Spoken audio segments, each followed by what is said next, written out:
ये घटना हुई है अभी दिल्ली के क्लाउड9 अस्पताल। वहाँ पे एक आदिवासी महिला नर्स की नौकरी करती थी। एक जिहादी मानसिकता का पुरुष नर्स उस पर टिप्पणी करता है, मैडम ये बटन नहीं है क्या? चूंकि महिला झारखंड की रहने वाली है और आदिवासी है, कहते भाई इसमें नहीं है बटन, बस ये 2 बटन ऐसे से। फिर पूछता है मैडम बटन तो होना चाहिए। ये सूचना मेरे को उसी अस्पताल के डॉक्टर के माध्यम से आई, मैं नाम नहीं लूंगा। मुसलमान स्टाफ यौन उत्पीड़न वाला कमेंट करता है और वो उसकी शिकायत अपने वहाँ के नर्सों को करती है। उल्टा इसको डांट रही कि तू ऐसी क्यों कर रही है, हिंदू मुस्लिम कर रही है। को प्रताड़ित करके टर्मिनेट कर दे कि आपकी काम की क्वालिटी गिर गई है। अस्पताल प्रशासन ने इस पर लीपापोती की है। क्लाउड9 हॉस्पिटल दिल्ली से लेकर बेंगलोर तक लीपापोती की है। इस बात को मैंने दिल्ली के माननीय मुख्यमंत्री के समक्ष और कपिल मिश्रा जी के समक्ष भेजा है। नमस्कार, मैं हूं साक्षी सिंह और आप देख रहे हैं पब्लिक समाचार। तो आज हम डॉक्टर संतोष राय के साथ मौजूद हैं और आज हम जानना चाहेंगे कि वो क्या बताने वाले हैं हमें। Hello sir. नमस्कार, मैं डॉक्टर संतोष राय। मैं बता रहा हूँ कि देश और दिल्ली में, दिल्ली तो राष्ट्रीय राजधानी है, जितने भी कॉरपोरेट जगत के अस्पताल हैं उनमें जो नर्सें और जो पैरामेडिकल स्टाफ लिया जाता है रिक्रूटमेंट एजेंसीज के जरिए, कुछ कई बार अस्पताल खुद भी लेता है, कुछ अस्पताल एजेंसी के जरिए हायर करते हैं। एक घटना हुई है अभी दिल्ली के क्लाउड9 अस्पताल में। चूँकि हम महिला का नाम की घोषणा नहीं कर सकते, चूँकि नियम ऐसे हैं। वहाँ पे एक आदिवासी महिला नर्स की नौकरी करती थी, सीनियर नर्स, क्लाउड9 हॉस्पिटल विकासपुरी। वहाँ पे वो ड्यूटी कर रही होती है तो वहाँ पे एक जिहादी मानसिकता का पुरुष नर्स यानी मेल नर्स नौकरी करता है, जो कि उससे बहुत जूनियर है। जब वो अपनी ड्यूटी ऑफ करके जाती है तो उस नर्स को अपना काम दूसरी नर्स को देना पड़ता, बता के जाना पड़ता है कि क्या करना है, मैंने क्या किया है। जैसे हम लोग डॉक्टर हैं तो हम अपना काम छोड़ते हैं तो दूसरे डॉक्टर को बता के जाते हैं भाई ये कंडीशन है, ये करना है, फॉलो अप। तो उस नर्स के साथ आखिर ऐसा हुआ क्या? बता देता हूँ। चूँकि वो क्लाउड9 हॉस्पिटल में महिलाओं की डिलीवरी होती है, बच्चों का जन्म होता है, बच्चे NICU में रखे जाते हैं, जिसको नीकू कहते हैं, national neonatal intensive care unit, NICU कहते हैं NICU। तो जब वो जाने लगी तो वहाँ पे एक जिहादी मानसिकता का पुरुष जो मेल नर्स है, जो नया ज्वाइन हुआ था।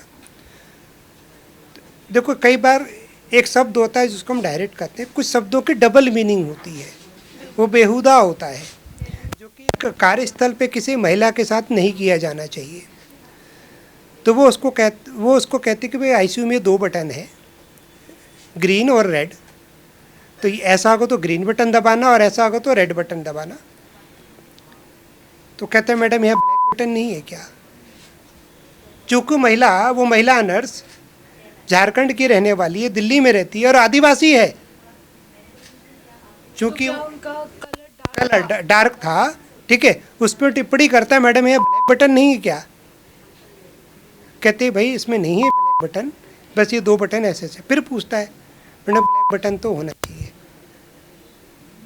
तो कहती तू मेरे से डबल मीनिंग क्यों बात कर रहा है? कहता मैं तो बच्चा हूँ मैडम, मेरे को कुछ नहीं पता।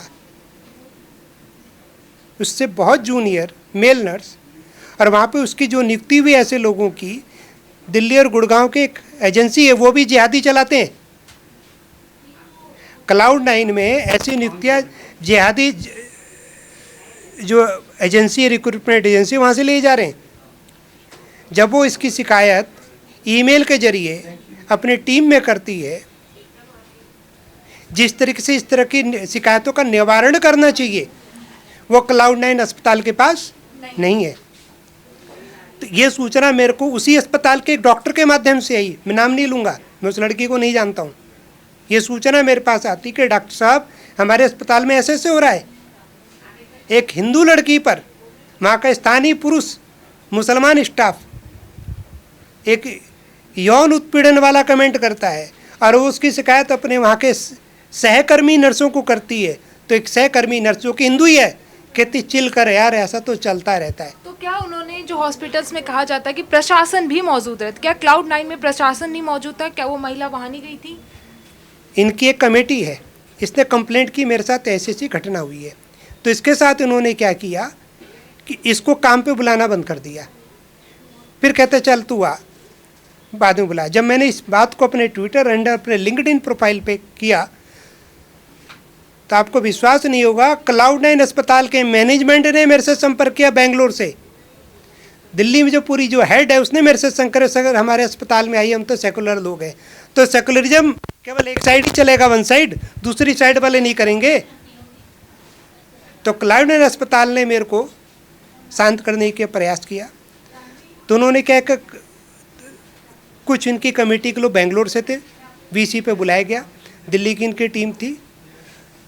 इसकी जो कंप्लेंट थी उसका तो निवारण नहीं किया, उल्टा ही इसको बोल दे कि मैडम आप ढंग से काम करने नहीं आता है, आप या तो रिजाइन कर दो या हम टर्मिनेट कर देंगे। मतलब महिलाओं की प्रॉब्लम सुनने के वजह उस नर्स को कहा दिया जाता है कि आप रिजाइन कर दो। हाँ,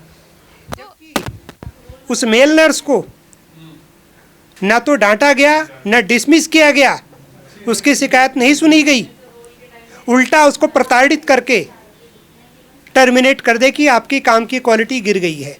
और वहाँ पे जो सहकर्मी नर्सें हैं उल्टा इसको डांट रही कि तू ऐसी क्यों कर रही है, हिंदू मुस्लिम कर रही है। तो उसने कहा कि मैं हिंदू मुस्लिम नहीं कर रही हूँ, मेरे साथ ऐसी घटनाएं थी, मेरी याचिका कौन सुनेगा। अस्पताल प्रशासन ने इस पर लीपापोती की है, क्लाउड9 हॉस्पिटल दिल्ली से लेकर बेंगलोर तक लीपापोती की है।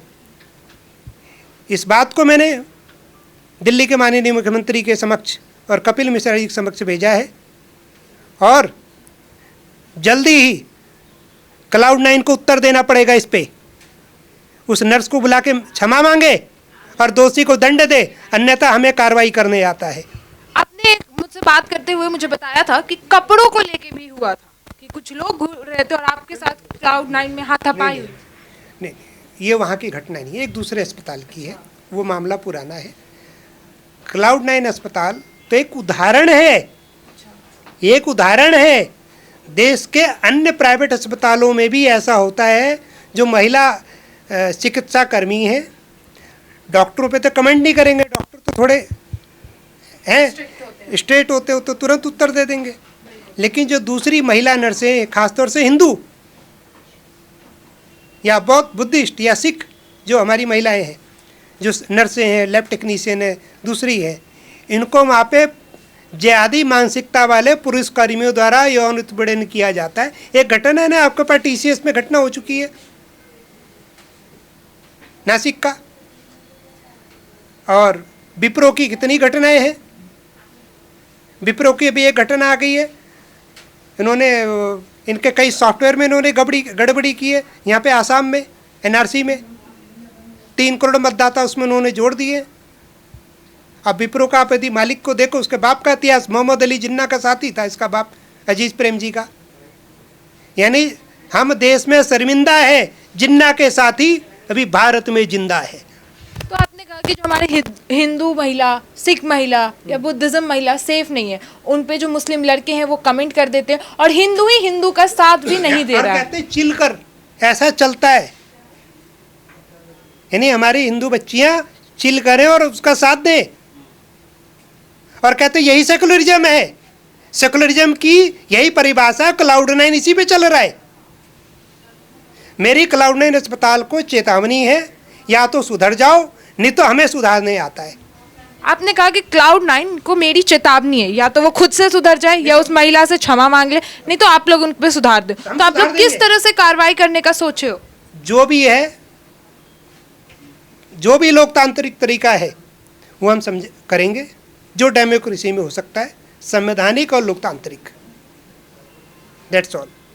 और आपने कहा था रेखा गुप्ता को आपने भेजा है ये पूरा, इस पे हमने भेजा और जल्दी में माने। लगता है कि दिल्ली की सरकार इस पे कार्रवाई करेगी? क्यों नहीं करेगी? दिल्ली राज्य की घटना है तो दिल्ली सरकार को कार्रवाई करनी चाहिए, उस अस्पताल का लाइसेंस रद्द हो। इनको दिल्ली में बिजनेस नहीं करने देंगे हम, दिल्ली और एनसीआर में।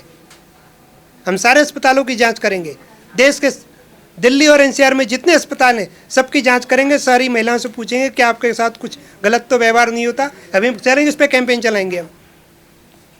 चलिए ठीक है। तो तो आज हमारे साथ डॉक्टर संतोष राय मौजूद थे और उन्होंने Cloud9 में हुए जो महिलाओं के साथ गलत हुआ है उन पे आवाज उठाई है और दिल्ली सरकार से भी अपील करी है कि इस पर जल्द से जल्द कार्रवाई करे और Cloud9 को भी चेतावनी दे रहे हैं कि या तो आप क्षमा मांगे नहीं तो हम आप पे भयंकर कार्रवाई करेंगे। तो इसी के साथ हमारे साथ बने रहिए और देखते रहिए पब्लिक संपर्क।